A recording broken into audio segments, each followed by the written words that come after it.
there. Welcome back to my channel. I'm Rachel, the owner and creator here at the Eclectic Cottage in Spokane, Washington. Happy Thursday, you guys. I really tried to have my project finished and ready for yesterday, but it definitely gave me a bit of a run for my money. In the end, I absolutely love how it came together. I hope you guys like it as much as I do. And without further ado, let's get to today's project. For today's project, I decided to tackle this little table that I picked up at a garage sale not too long ago. This thing was sturdy, but it was a wreck, and it was really, really sticky. There was some kind of brown liquid, looked like it could be soda or syrup or something, all over this thing. So before I even took it out to sand it, I started by cleaning it up really well. And I'm just using some Krud Kutter and spraying it down and then wiping that off with a paper towel. And then I'm going to go over it again with some clean water just to remove any of the Krud Kutter residue and help finish up cleaning up some of the little nooks and crannies in this piece. Like I said, it was a bit of a mess.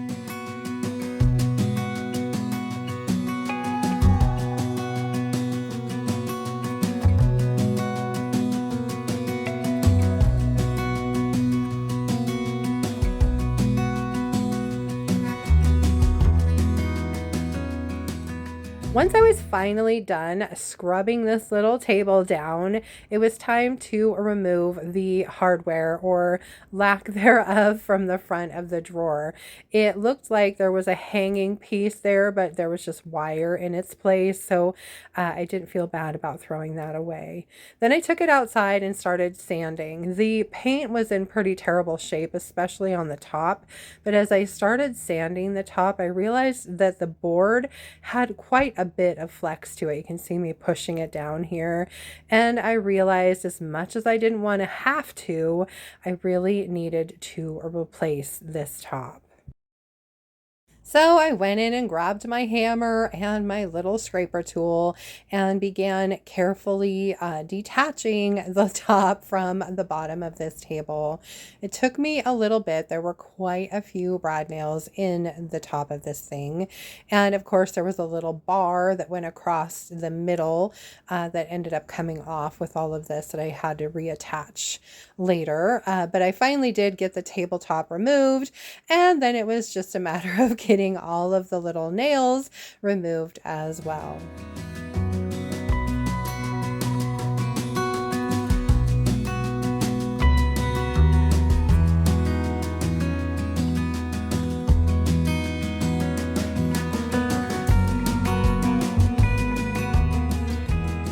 After I had all my nails removed from everything, I went ahead and scraped around the top of the table just to remove any splintered pieces of the top, and then picked up my nail mess, and then it was finally time to go back to sanding. I did go ahead and go around the rim just to make sure I'd gotten rid of any splinters, and then it was on to sanding the body of this table down. Luckily, I'm using 80 grit sandpaper, and the paint came off pretty easily. So I ended up sanding it down almost to bare wood in most places. My sander didn't really fit down into the panels on the sides though, so I just had to hand sand those. It did take me a bit to get this sanded down as much as I wanted it, but once I was finally finished sanding the base of the table, it was time to move back to working on the drawer front. And the front of this drawer had some tile that was applied to it that I wasn't really fond of, so I'm filling that in with some Bondo.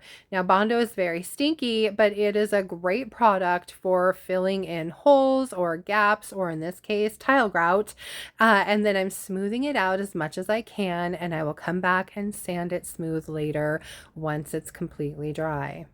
The last piece of the puzzle in prepping this piece for paint was to replace the top. And I honestly had hoped that I would be able to have Home Depot just cut me a piece of wood to fit. Unfortunately, the wood that I picked that I needed was too small for their saw. So I got to figure out how to make a jig and used my skill saw to cut out the piece that I needed. Now, I am no skill saw expert, you guys. Normally, I have my husband tackle these kind of chores. So it took me about a half an hour moving clamps around, repositioning my jig, rewriting lines because I'd done them on the wrong side. But finally, after all the finagling, I did manage to cut out the size that I needed. So here it is. It's not perfect, but it will work. So once I had it finally cut out and in place, I went ahead and grabbed my little brad nailer and nailed it down.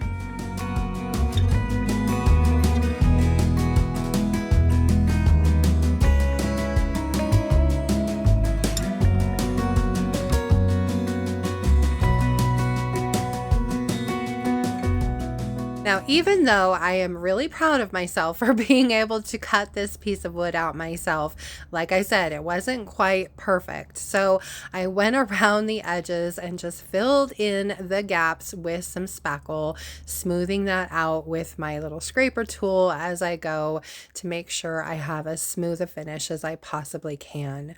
Once I was done with that and it was dry, I went ahead and took it back outside and sanded everything smooth.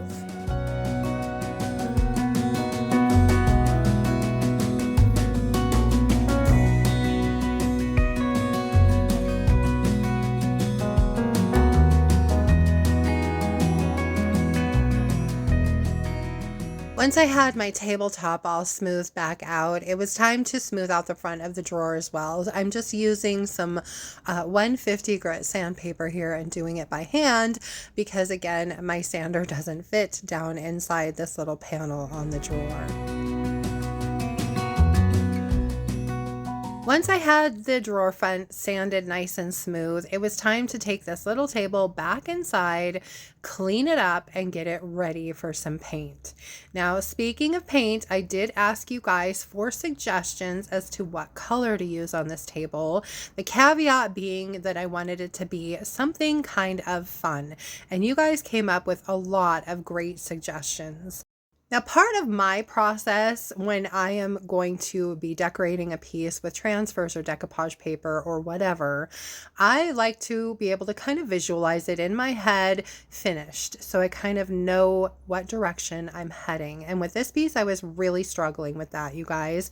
And you had given me so many suggestions on great colors like red or light green and yellow, and all of them were great. I was just having trouble trying to figure out where to go from there. And after wandering around in my shop looking at decoupage papers and transfers and trying to figure out what I wanted to use, I finally grabbed this transfer set that's been sitting on my shelf for a while. It's got some kind of fun colors in it, and I decided to use it as a jumping off point for this table. And that led me to choose a color that was somewhere around orange and peach. I wanted a gentle kind of orangey color. So what I ended up doing is mixing my own.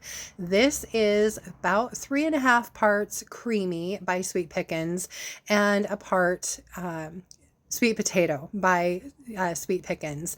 And I just mix it up as you would. I put the powder in and then added water and then mix it up. And I did add Extra Bond to my paint because I didn't want any chippiness on this. And I ended up really liking this, but when I go over it with the next coat, I'm actually going to be adding a little bit more creamy to the paint to lighten it up just a touch. I wanted it more of a creamsicle color. And so you can see here, that's what I ended up with. And what's really funny here, you guys, is that the paint color I ended up with is very close to Sweet Pickins Just Peachy. And I probably could have saved myself a ton of time and effort if I would have just painted this thing with Just Peachy from the beginning. And here we are. After a few coats and a couple color changes, it's finally painted and dry. And I'm going in with some 220 grit sandpaper and very, very gently smoothing out my paint. Now, milk paint can leave behind a few chunks, and this definitely had a few. And that's all I'm doing here is trying to get rid of those chunks and just make sure that my paint is nice and smooth. No distressing, just smooth paint. Then it was time to wipe off my sanding dust so that I could finally move on to the decorating process for this cute little table.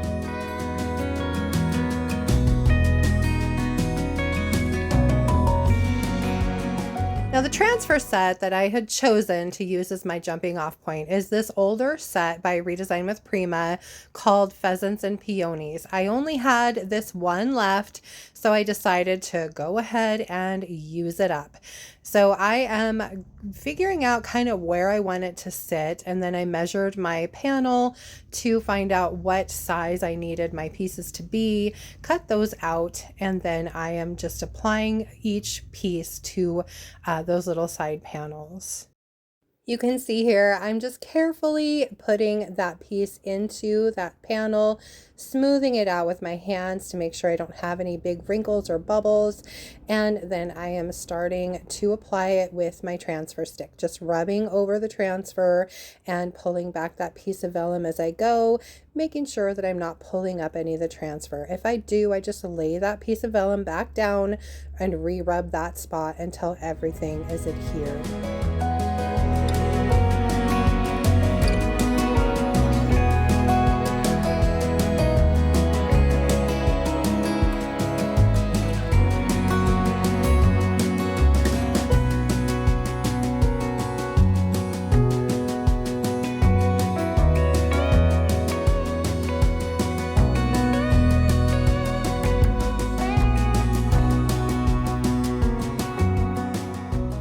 An important step to remember when you're applying transfers too is to make sure you burnish them in really well. I like to smooth mine over with my fingers first, especially on the milk paint, and then go over them with a piece of vellum, just making sure that I don't have any wrinkles or bubbles in my transfer. Once I had the transfers applied to the side panels, I moved on to the front of the drawer. And since I'd used all of the archway portion of this section of the transfer, I went ahead and grabbed out just some flowers for the front of the drawer. I figured this would be a nice little contrast to what was going on the sides. Now, this transfer came with two long strips, and I had used up quite a bit of one of the strips, and I really didn't want to start cutting into the other. So instead of doing that, I went ahead and grabbed the scraps that I had left over from this strip and cut out as many of the florals as I possibly could that were mostly whole, and decided to use those on the top of my table just to add a little bit more color and fun to the top and kind of tie it in with the rest of it. Once I had salvaged as many of the florals as I could, I started to arrange them on the top of my table. I just wanted them to have kind of a scattered look, but I wanted them to also make some sense and not be too lopsided. So that took me a minute to figure out exactly where each flower needed to be. Once I was happy with my composition, I went ahead and peeled off the backer of each of my flowers, laid them down and smoothed them out, and then applied them with my transfer stick as usual.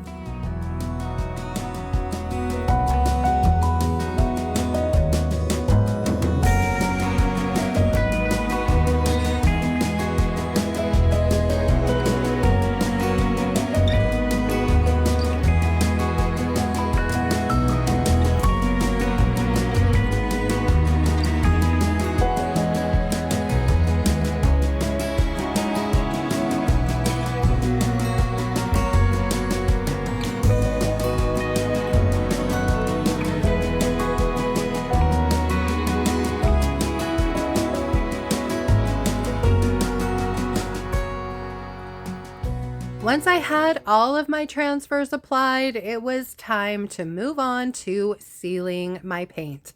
Now, like DIY paint, Sweet Pickins Milk paint does need to be sealed, and normally I would use their oil wax. However, in this case, I decided to go with the DIY waxes instead, mainly because I wanted to add some dark wax and a little bit of patina to this piece, but I wanted to control where it went. So this seemed to be a better solution for me. So I'm going over the entire thing with one good coat of DIY's clear wax, just applying that with my soft bristle brush, and then wiping the excess back with a dry shop towel. You can see I also did replace the broken hardware with a cute little floral piece that I bought at Hobby Lobby. I didn't get any video of that, but I think it's the perfect complement for all the florals that are going on in this piece. Once I was finished with the clear wax, I moved on to some dark wax. And as you can see here, I'm going really heavily around the edges of this panel. There were some router details that I really wanted that dark wax to sink into and really highlight. And then for the center, I'm using my mineral spirits to thin out my wax a little bit and use it more like a glaze.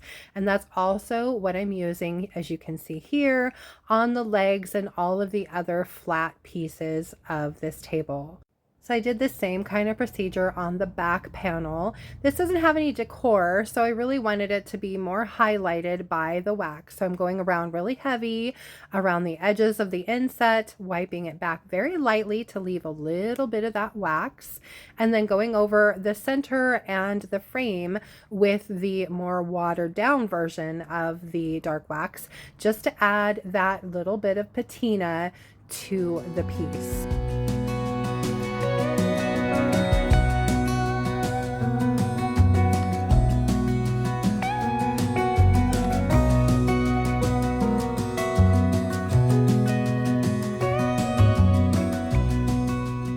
Once I was happy with the body of my piece, I moved on to putting some dark wax on the tabletop.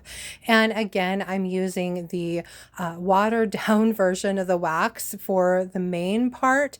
And then I'm going around a little bit heavier along the edges to really bring out the details, and adding a bit more of that dark wax just to the edges of the table to add a touch more patina. The final step is adding some of that dark wax to my drawer, and then this little table is finally finished, you guys. This thing kind of kicked my butt a little bit, but in the end, I think it did turn out to be a really fun little piece. I love how it came together, and I hope you guys do too.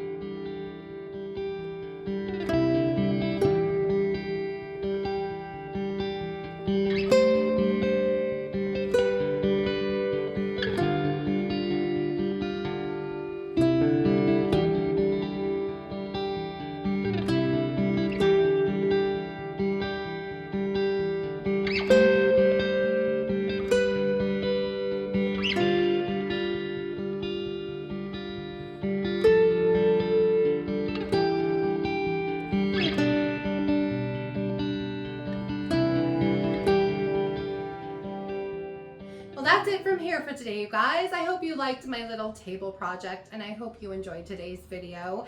Thank you so much for all of the wonderful color suggestions you guys gave me.